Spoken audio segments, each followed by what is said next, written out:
Do you consider Honeywell to be a good stock to invest in at the moment? Shotty, we can make an argument better than Tesla. Which part of the company? Which part? Good point. It's better than the fake robotics, the iRobotics part right now. That's what I'm saying. People don't even understand what Honeywell does. I'm gonna give you context, and then I'll let you answer. So they had, I mean, it does a lot of things, right? A lot of things. Aerospace, right? It has energy solutions. It has industrial automation. It has a bunch of things. Neither of those divisions do I want to talk negatively about. Exactly. tread lightly. But I mean, it does a lot of things, and so it's tough to pinpoint one. But yeah. Great company. Well, very solid company. I would give it a B. Is it in my top 25? No, but it is a solid company if you want safety. Of course, it had a deep dip in 2020, but I think it's done incredibly well. It should get back to that. Maybe it should get to like 240 and maybe like a year and a half. So if you're in it, good. But it's one of those industrial companies that not many people know about that performs well. It'll give you a solid 15-18% return a year, and you'll be good. But yeah, it's a good company. It's not in my top 25, but it's a great company. All right. Fair enough. What about hold on, Shotty, next week we need a list of 30 companies better than Tesla. 30? I do 15. Ask ChatGPT. Not 30. Not 30. 25? I still got it late lottery. I think lottery's 14, by the way. There's more teams now. Yeah, because there's more teams. So it's 14. Okay. Yeah. Got you. E.l.f. We talk about the beauty industry. Now this is a good company. Yeah, it's a great company. Good. Better than Tesla? It's not the leader in its space, but it's a good company. It's I mean, Ulta, I'll put before it. Ulta for sure. But yeah, this is I think and the interesting thing, and like every now and then you'll get somebody that walk up to you, and you never know which episode of Market Mondays that they watch or which stuff that they heard and they decide to execute on. E.l.f. is one of those that we've heard, and people saying, "Hey, I remember when y'all talked about sleeper." That. It was a sleeper, and I invested in it, and they saw some great returns from it. So this is a good one. Go ahead. I think what's the good entry price for it? I like 162.40. If you can't be patient, 189.49 if you need like a quick entry. But 162.40 is a great entry for it. That beauty space is on fire. I see Dwayne Wade is putting his hand in the pot.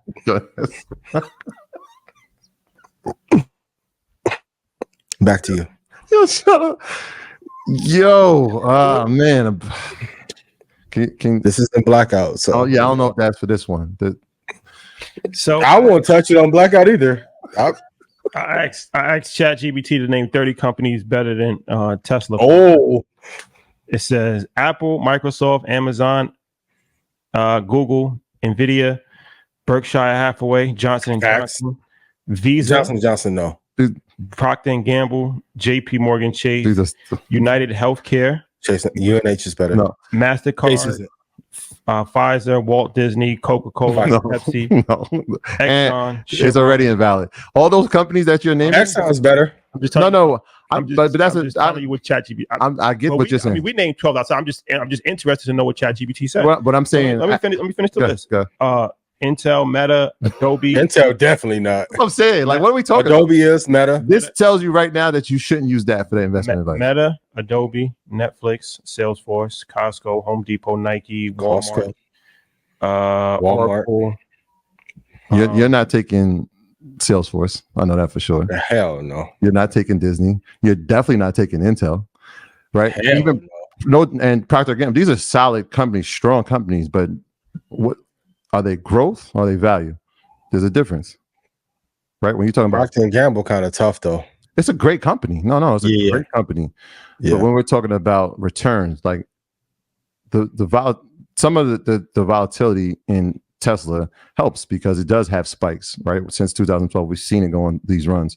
Whereas some of these are like staples. United Health, like they're staples. They're not going to have as much growth as some of these tech companies, Tesla being one of them. I'll take a solid 17% over, but no, definitely not Intel. Definitely not. Who they say? Pfizer? Definitely not. But I'm gonna come up with my list next week. Eli, I don't have no personal vendetta against you. Let's do it. Yeah. Macy shares have been declining is there a price point at which you find the stock attractive? Morta, dead. No. Neil. Like there are some companies that I think are just uninvestable and they're hanging on by a thread. If you've ever walked in a Macy's store in the last 7 years, it looked like two rhinoceroses ran into each other and just threw inventory everywhere. No. Their last high was in 2015 at $73. Definitely not better than Tesla. It's at $16 now. Bad. How are they still on an exchange? Yeah. You know what? This is robbery. I'm not the biggest fan of Macy. Just their business model. We talked about anchor stores and we talked about malls, and it's kind of an old style of doing business. What the reason that they actually saw an increase over the past few years, I know the pandemic, the inventory was being backed up, obviously, over delays in shipping, but there was a potential that they were going to get purchased from Arc House Management and so they were going to purchase it for $5.6 billion. That deal fell off the table earlier today. Share sank by 16%, the biggest decline in over 4 years. And so now they're saying they're going to go back to the model of we're going to close stores and we're going to focus on the stores that are working. So there's like 70 stores or throughout that they believe that are working. I mean, we had a Macy's where we live, and that thing is gone. Yeah. They're holding on for dear life, man. It's going to be tough. E-commerce is obviously the way of of now and the future. They haven't had a great rollout in that. I just can't see it, man. I can't see it. The 34th Street store, I'm assuming it's still profitable. I think that does.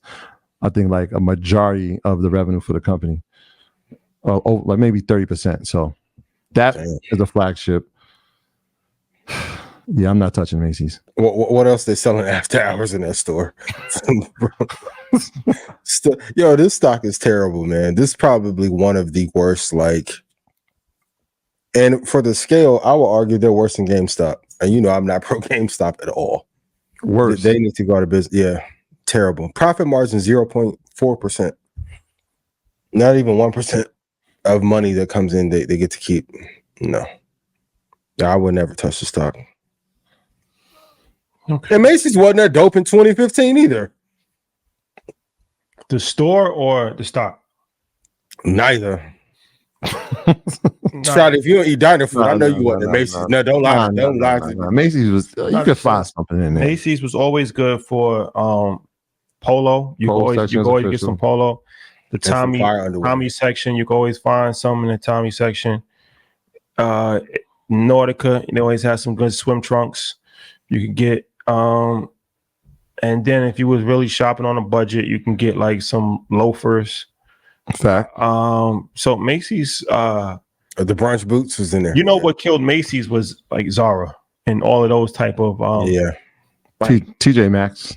Well, TJ Maxx, that's years ago. Yeah. But TJ Maxx is still profitable right now. Yeah. But they cut it. It's crazy. The way they did it was, all right, we're going to be like a gumbo. So rather than having just those specific polo section, Nautica section, we're going to put everything together and let you go find. It's a scavenger hunt for the best sale. Yeah.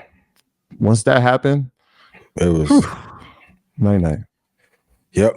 And TJ Maxx probably isn't talked about enough on the retail side. That's one of the few retail companies that perform like a tech stock. Like their chart is insane. It worked. That model worked. Yeah. The Macy's model. And Macy's was a staple in our community. So everything he's saying, like we literally stopped and we got those things. But it didn't adapt well with the times.